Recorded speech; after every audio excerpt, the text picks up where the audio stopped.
জাগো হে জনগণ, এখন শোক করার সময় নয়।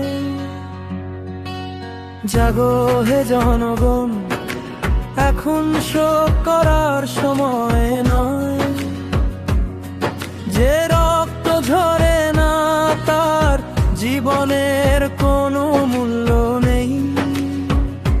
জাগো ক্ষতের গভীরে শোককে বিলীন করতে হবে, কারণ এটাই যুদ্ধ।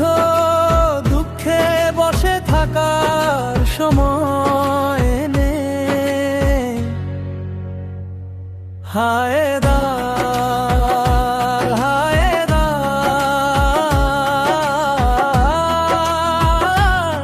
হায়দার।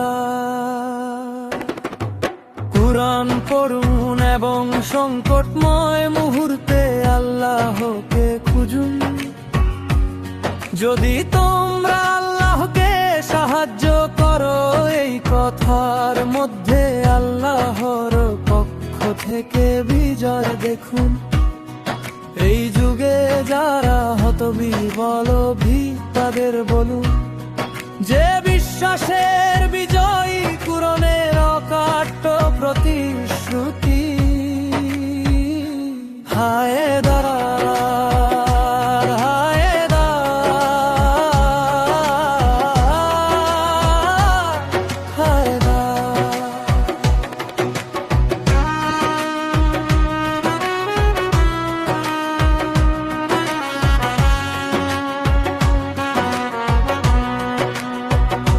হুসাইনি বনে আলী বিজয়ের পোশাক পরিধান করলেন এবং বর্ষার উপর দাঁড়িয়ে তিনি বিশ্বের চূড়ান্ত কর্তব্য স্পষ্ট করে দিলেন।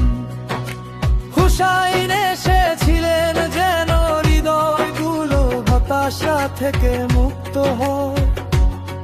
তিনি বিশ্বকে দুটি শিবিরে বিভক্ত করলেন, হুসাইনি বনাম ইয়াজিদিরা। হায়দার,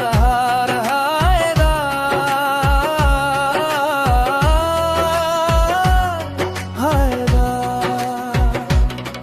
হায়দারের মহিমান্বিত নামে যুদ্ধ শুরু হলো। আলিয়া তার জুলফিকারকে নিয়ে খায়বারে ফিরে এলেন। ফেরাউনকে বলো যে মুসা নীল নদের দিকে আসছেন। হায়দার, হায়দার,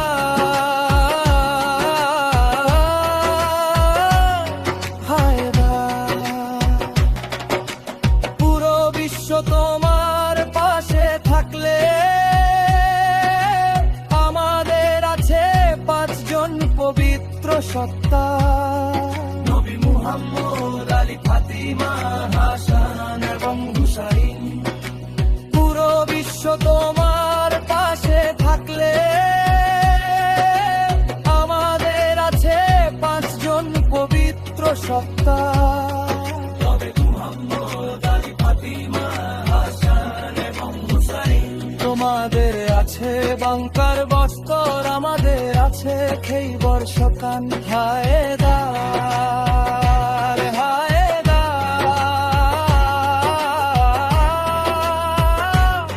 হায়দার। সেই অন্তিম ঝড়ে, সেই ঝঞ্ঝাময় পরিসমাপ্তিতে, সেই অন্তিম ঝড়ে যদি তুমি শাহনামা পড়ে থাকো, তবে তুমি ভালো করেই জানো এই কাহিনীর পরিসমাপ্তি হলো রোস্তাম ও শয়তানের যুদ্ধ। এখন থেকে আমাদের একটাই লক্ষ্য, তেল আবিবের